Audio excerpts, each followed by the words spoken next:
Hi, folks. This is Don Meisner with the North Country Fishing Report. I got to tell you something that happened to me that I think it's really pertinent. You know, this time of the year, we're seeing so much. During the winter, everything becomes barren. Most of the life leaves the North Country. They go on their trek down south where it's easier for them to survive. But now, almost everything is back. And of course, we've all seen the geese around us. Canadian geese everywhere, and they've mated, and now they've had their young. So now let me step ahead to what I try to do every day. And every day I go out and try to run so that I keep my legs strong and I'm able to go fishing and wade the ponds that I talked to you about. And as I'm running down the area, and I'll tell you where I run in Ogdensburg near the Psych Center. And so there's paths there and there's roads there. And since the prison's moved out, I have it all to myself. And so as I was running a couple days ago, and in this story really I wanted to share with you. So stay with me here. As I'm running down one of the areas, I come upon two families of geese. And there's the mother and father and all the baby goslings.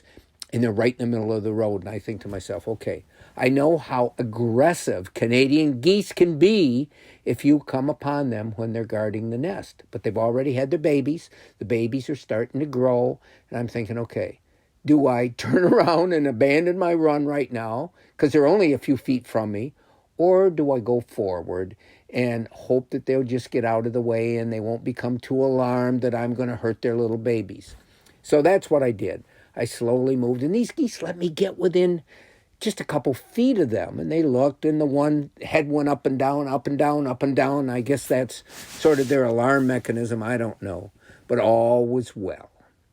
And I went just a little bit farther, and I look around, because I'm always looking for other animals. And I see this blonde animal that was sort of hidden by a mound and one of the buildings there that aren't used right now.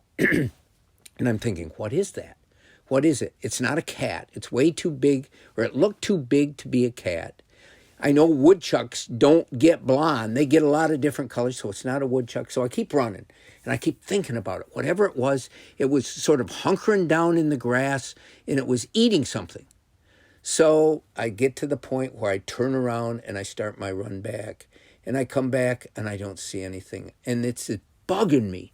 It's bugging me trying to figure out what this animal was.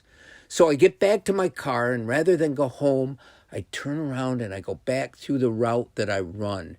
And I came to the area and where I'd seen this blonde animal. I'm thinking, it can't be a fox. Fox do have different shades, but I've never seen one that's almost blonde.